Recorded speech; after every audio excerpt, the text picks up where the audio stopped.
جرگہ کرنے پہ کسی کو کوئی اعتراض نہیں، ہزاروں کی تعداد میں لوگوں کو لانا وہ جرگہ نہیں ہوتا، اس کو کچھ اور کہتے ہیں۔ آپ انسٹیٹیوشن کے خلاف قوم کو کھڑا کرنے کی کوشش کریں۔ ایک دو بڑی پولیٹیکل پارٹیز کے لوگ پی ٹی ایم کے لیڈرز کے ساتھ ملے، حقوق کی بات کرنی ہم آپ کے ساتھ ہیں، لیکن یہ نہیں ہو سکتا کہ آپ حقوق کی بات کرو اور ساتھ بندوق اٹھانے کی بھی بات۔ وزیر داخلہ کی ریاست مخالف قوتوں کو وارننگ، ہتھیار کی نہیں حقوق کی بات کریں، جو ہتھیار اٹھائے گا وہ ہمارا دشمن ہے۔ محسن نقوی نے پریس کانفرنس میں کہا، کالعدم پی ٹی ایم کا ساتھ دینے والوں کے خلاف کارروائی ہوگی، شناختی کارڈ بھی بلاک ہوگا، جرگے کی آڑ میں متوازی عدالت نہیں لگانے دیں گے۔ ریاست مخالف اقدامات میں ملوث عناصر سے کوئی رعایت نہیں ہوگی، فسادیوں کو کسی صورت معافی نہیں ملے گی۔ احتجاج اگر کرنا پڑتا ہے تو لوگوں کو خیبر پختونخوا سے لانا پڑتا ہے۔ وہ خیبر پختونخوا پولیس کے لوگ پکڑے گئے جو پنجاب پولیس اور اسلام آباد پولیس پہ حملہ کر رہے تھے۔ اقتدار کی ہوس کی خاطر ایک اس ملک میں افراتفری پھیلانے کا جو آپ کا ایجنڈا ہے، ایک ماں کا بیٹا، پتہ نہیں وہ کس کا باپ تھا، کس کا شوہر تھا، وہ اپنی جان سے گیا۔ مار دو، جلا دو، تباہ کر دو، ہر وقت احتجاج کی بات۔ مریم نواز نے بھی گنڈا پور کو خبردار کر دیا۔ پنجاب میں اسموک کے تدارک کے لیے گرین پنجاب ایپ اور اسموک ہیلپ لائن کا اجرا کی تقریب سے خطاب میں کہا، ان کے احتجاج کے باعث ہمارا جوان شہید ہوا، سیاسی اسموک پھیلانے والوں کو ناکامی ہوگی۔ علی امین گنڈا پور کے وفاق کو پھر للکار، اسلام آباد میں ہمارے پرامن احتجاج کے ساتھ جو کچھ ہوا وہ ناقابل برداشت ہے۔ وزیر اعلیٰ خیبر پختونخوا نے کابینہ اجلاس میں کہا کہ ہمارے باوردی پولیس اور ریسکیو اہلکاروں کو غیر قانونی طور پر حراست میں لیا گیا، اگر ان پر تشدد ثابت ہوا تو ہم سخت کارروائی کریں گے۔ مجوزہ آئینی ترمیم پاس کرانے کے لیے ٹائم لائن مسئلہ نہیں، 25 اکتوبر تک آئینی ترمیم پاس کروا لی جائے گی۔ چیئرمین پیپلز پارٹی بلاول بھٹو زرداری پر اعتماد، صحافیوں سے غیر رسمو گفتگو میں کہا، ہماری کوشش تھی کہ مولانا سمیت تمام سیاسی جماعتوں کو ساتھ لے کر چلا جائے۔ آئینی ترمیم رکوانے کے لیے پی ٹی آئی کی سر توڑ کوششیں، تحریک انصاف کے وفد کی مولانا فضل الرحمان سے ایک اور ملاقات، وفد کی جے یو آئی سربراہ سے مجوزہ آئینی ترمیم کے حوالے سے گفتگو، تحریک انصاف کی قانونی ٹیم اپنے مسودے پر اپنی سفارشات پیش کیں۔ سعودی وزیر سرمایہ کاری خالد بن عبدالعزیز کی سربراہی میں اعلیٰ سطح کے تجارتی وفد کی پاکستان آمد، سعودی عرب اور پاکستان کے درمیان $2 ارب سرمایہ کاری کا معاہدہ متوقع، فریم ورک تیار۔ وزارت تجارت کے مطابق سعودی عرب کی جانب سے 2027 تک $5 ارب سے زائد کی مجموعی سرمایہ کاری ہوگی۔ مجموعی طور پر حکومتی اور نجی شعبے سے 40 کمپنیوں کا وفد پاکستان پہنچا، 130 سرمایہ کار بھی شامل۔ پاکستان اور سعودی عرب کے درمیان 30 معاہدوں پر دستخط کیے جائیں گے۔ زرعی شعبہ بھی ٹیکس کے نرغے میں آ گیا، زرعی شعبے پر ٹیکس کا اطلاق آئندہ سال 1 جولائی سے ہوگا۔ وفاقی وزیر خزانہ محمد اورنگزیب نے بتایا کہ زرعی شعبے پر ٹیکس سے متعلق قانون سازی جنوری میں کی جائے گی۔ سی پیک بجلی منصوبوں کے قرض کی ری پروفائلنگ پر مثبت بات چل رہی ہے۔ تقسیم کار کمپنیوں کی اجارہ داری ختم، حکومت کا بڑا اقدام، کابینہ کمیٹی نے انڈیپینڈنٹ ملٹی پلیئر مارکیٹ بنانے کی منظوری دے دی، صارفین تقسیم کار کمپنیوں کے علاوہ دوسرے سپلائر سے بھی بجلی خرید سکیں گے۔ وزیر اعظم کی بجلی شعبے میں چوری اور نقصانات کو کم کرنے کے لیے اقدامات تیز اور مؤثر بنانے کی ہدایت۔ حکومت اور آئی پی پیز کے مذاکرات میں بریک تھرو، بجلی خریدنے کے معاہدے ختم کرنے کی دستاویزات پر ابتدائی دستخط پاور ڈویژن نے تصدیق کر دی۔ 5 آئی پی پیز کو اب کیپیسٹی پیمنٹ نہیں دی جائے گی، 300 ارب روپے کی بچت ہوگی۔ تقسیم کار کمپنیوں کے ساتھ مذاکرات کامیاب ہونے میں ٹاسک فورس کا اہم کردار۔ با اثر شوگر ملز مالکان کی چینی ایکسپورٹ شرائط کی خلاف ورزی، وفاقی کابینہ نے حیران کن طور پر چینی ایکسپورٹ فوری روکنے کی سفارش مسترد کر دی۔ شوگر ایکسپورٹ مانیٹرنگ کمیٹی نے شرائط کی خلاف ورزی پر سفارش کی۔ جاری رپورٹ کے مطابق چینی ایکسپورٹ ہونے سے مارکیٹ میں قیمت مقررہ حد سے بڑھ گئی۔ شوگر ملز مالکان نے اب تک چینی کی ایکسپورٹ سے $62 ملین کما لیے۔ پاکستان میں شنگھائی تعاون تنظیم کا اجلاس، 8 ممالک کے سربراہان اور 2 ممالک کے وزراء خارجہ کی سطح پر نمائندگی ہوگی۔ شہر اقتدار میں تیاریاں، وفاقی دارالحکومت کو مزید خوبصورت بنانے اور سجانے کا کام جاری۔ کنونشن سینٹر کی تزئین و آرائش کا کام بھی تقریباً مکمل۔ اسلام آباد اور راولپنڈی میں 3 روزہ تعطیل کا اعلان۔ ایک اور جوان وطن پر قربان، بلوچستان کے ضلع یوب میں دہشت گردوں کا حملہ ناکام، ایف سی کی جوابی فائرنگ سے خودکش بمبار عمر عرف عماری سمیت 2 دہشت گرد ہلاک۔ شدید فائرنگ کے تبادلے میں حولدار جمشید خان شہید ہو گئے۔ شمالی وزیرستان کے علاقے میر علی میں انٹیلیجنس بیسڈ آپریشن کے دوران 2 خارجی مارے گئے۔ ہلاک خوارج سے اسلحہ، گولہ بارود، دھماکہ خیز مواد برآمد۔ افغان فورس پھر ہوش کھو بیٹھی، دراندازی کی کوشش ناکام، افغان فورسز کی پاکستانی چیک پوسٹوں پر فائرنگ، پاک فوج کے جوانوں کی بھرپور جوابی کارروائی، افغان فورسز کو بھاری نقصان، سیکیورٹی فورسز اپنی علاقائی سالمیت پر کسی صورت حرف نہیں آنے دیں گی۔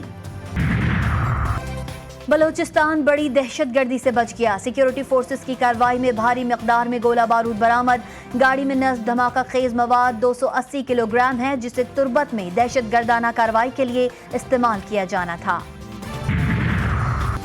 وزیر اعظم شہباز شریف کی شہید لیفٹیننٹ کرنل محمد علی شوکت کی رہائش کا آمد، لواحقین سے اظہار تعزیت، مرحوم کے لیے فاتحہ خوانی کی۔ لیفٹیننٹ کرنل محمد علی شوکت وزیرستان میں ملک دشمنوں سے جھڑپ کے دوران شہید ہوئے تھے۔ ممکنہ آئینی ترامیم کے خلاف 3 نئی درخواستیں دائر، اسلام آباد اور پشاور ہائی کورٹ سے آئینی ترامیم کا ڈرافٹ منظر عام پر لانے کی استدعا۔ بلوچستان بار کونسل نے بھی مجوزہ آئینی ترامیم کے خلاف سپریم کورٹ میں درخواست دائر کر دی، درخواست میں آئینی ترامیم کا مسودہ پبلک کرنے کی استدعا۔ خیبر پختونخوا ہاؤس سیل کرنے کے سی ڈی اے آرڈر کے خلاف اسلام آباد ہائی کورٹ میں کیس کی سماعت، C D A director building and control کو نوٹس جاری، کل ذاتی حیثیت میں طلب، چیف جسٹس عامر فاروق نے احکامات جاری کیے، سماعت کل تک ملتوی۔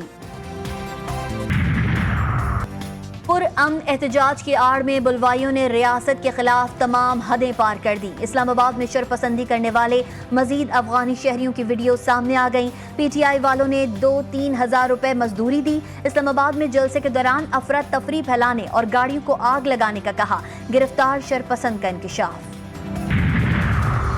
توشخانہ 2 کیس میں بشرا بی بی کی درخواست ضمانت، عدالت کا التوا دینے سے انکار، ایف آئی اے کو کل تک پروسیکیوٹر مقرر کرنے کی ہدایت، بانی پی ٹی آئی سے وکلا کی ملاقات نہ کرانے پر توہین عدالت کی درخواست، اسلام آباد ہائی کورٹ نے نوٹس جاری کر دیا۔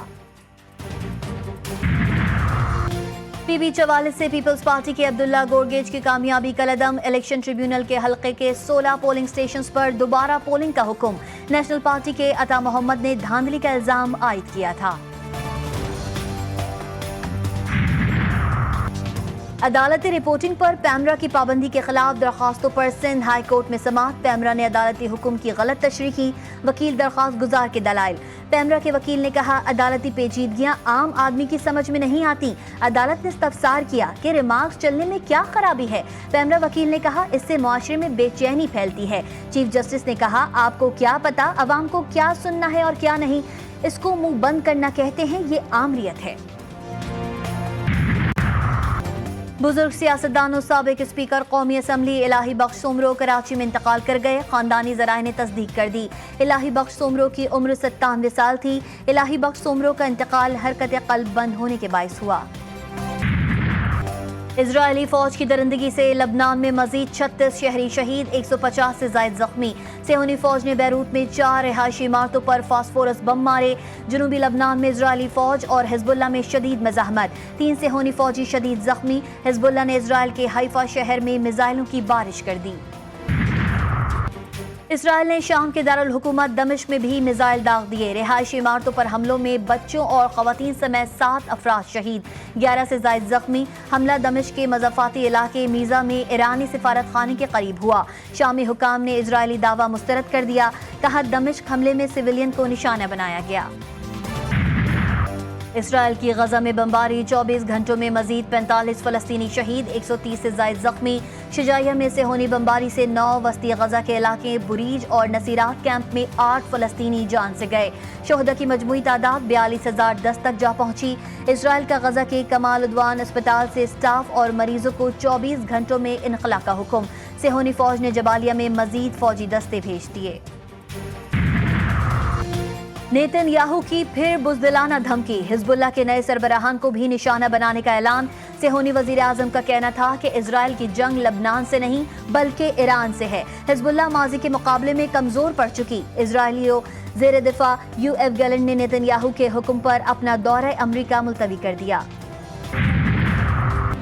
امریکہ کے ایران اور اسرائیل کے ایک دوسرے پر حملے رکوانے کے لیے درپردہ مذاکرات، عرب ممالک کے ذریعے ایران کو اسرائیل پر جوابی حملہ نہ کرنے پر غزہ اور لبنان میں جنگ بندی کی پیشکش۔ امریکی نیوز ایجنسی کا دعویٰ، ایران نے عرب ممالک کو پیغام بھیجا ہے کہ وہ حملے میں اسرائیل کی مدد سے گریز کریں، کارروائی میں عرب ممالک کو ذمہ دار سمجھا جائے گا۔ کیملا ہیرس بھی بائیڈن کی اسلام مخالف پالیسی پر قائم۔ امریکی نائب صدر کیملا ہیرس نے ایران کو امریکہ کا سب سے بڑا دشمن قرار دے کر سب کو تشویش میں ڈال دیا۔ کیملا ہیرس کے اس بیان نے نہ صرف ان کے سیاسی طور پر نابلد ہونے بلکہ خطے میں امن کی دشمن ہونے کا بھی ثبوت دیا ہے۔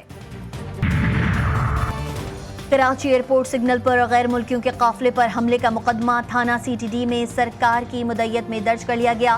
مقدمے میں دہشت گردی، قتل، اقدام قتل اور ایکسکلوزیو ایکٹ سمیت دیگر سنگین دفعات کو شامل کیا گیا ہے۔ مقدمے کے متن کے مطابق رات 11 بجے کے قریب دھماکے کی زوردار آواز سنائی دی۔ سیکیورٹی ادارے دھماکے کے مقام پر پہنچے تو وہاں گاڑیوں میں آگ لگی ہوئی تھی۔ حملے میں 2 غیر ملکی ہلاک اور 10 شہری زخمی ہوئے۔ موقع واردات سے ایک انسانی دھڑ بھی ملا تھا۔ کراچی میں پولیس کا بڑا ایکشن، منگو پیر خیر آباد میں سرچ آپریشن کے دوران ڈاکوؤں سے مقابلہ، فائرنگ کے تبادلے میں 5 ڈاکو مارے گئے، اسلحہ برآمد۔ ایس ایس پی ویسٹ کے مطابق ہلاک ملزمان متعدد جرائم میں ملوث تھے۔ کراچی میں افسوسناک سانحہ، ایف بی ایریا میں ظالموں نے 3 سالہ آمنہ کو پھندا لگا کر قتل کر دیا۔ بچی صبح کے وقت مدرسے جانے والے بہن بھائیوں کے پیچھے گئی، کچھ دیر بعد بچی کی لاش گھر سے کچھ فاصلے پر ملی، اہل خانہ غم سے نڈھال۔ شکارپور میں 2 قبائل کا تصادم، ایس ایچ او کی جان لے گیا۔ ایک دوسرے کی اراضی سے درخت کاٹنے پر مہر اور جتوئی برادری کے لوگ آپس میں لڑ پڑے۔ پولیس جھگڑا روکنے پہنچی تو فائرنگ کی زد میں آ کر S H O Sohrab Odho زخمی ہوا۔ ایس ایچ او کو زخمی حالت میں اسپتال منتقل کیا گیا جہاں وہ دم توڑ گیا۔ راولپنڈی میں ڈینگی مچھر کے وار، مریضوں کی تعداد میں روز بروز اضافہ، مزید 134 مریضوں میں ڈینگی کی تصدیق۔ مختلف اسپتالوں میں 268 مریض زیر علاج۔ راولپنڈی میں ڈینگی ایمرجنسی نافذ، ڈپٹی کمشنر نے نوٹیفیکیشن جاری کر دیا۔ ملک کے بلائی علاقوں میں موسم سرما کی انٹری، ناران، کاغان اور بابو سر ٹاپ میں بارش اور پہاڑوں پر برف باری۔ موسم ٹھنڈا ٹھار، برف باری کے بعد سیاحوں کی آمد کا سلسلہ شروع۔ کراچی میں موسم کے بدلتے رنگ شہریوں کو کرنے لگے تنگ، شدید ہبس اور گرمی کے بعد مضافاتی علاقوں میں کہیں ہلکی اور کہیں تیز بارش۔ محکمہ موسمیات کے مطابق شدید گرمی کے باعث بادلوں کی تشکیل ہوئی، شہر میں آئندہ 2 سے 3 گھنٹے میں مزید بارش متوقع ہے۔ انگلش بلے بازوں نے پاکستانی بالروں کا بھرکس نکال دیا۔ ملتان ٹیسٹ کے تیسرے دن انگلینڈ کی پوزیشن مستحکم، 3 وکٹوں کے نقصان پر 492 رنز بنا لیے۔ جو روٹ 176، ہیری ویوک 141 رنز بنا کر کریز پر موجود۔ پاکستان نے پہلی اننگز میں 556 رنز بنائے۔ اور پشاور میں صحافیوں کے لیے شام غزل کا اہتمام، نامور گلوکاروں نے سما باندھ دیا، سر تال اور لے کے ملاپ نے حاضرین کو جھومنے پر مجبور کر دیا۔ اس رنگین شام سے متعلق آپ دیکھ سکیں گے بلیٹن میں شامل خصوصی رپورٹ۔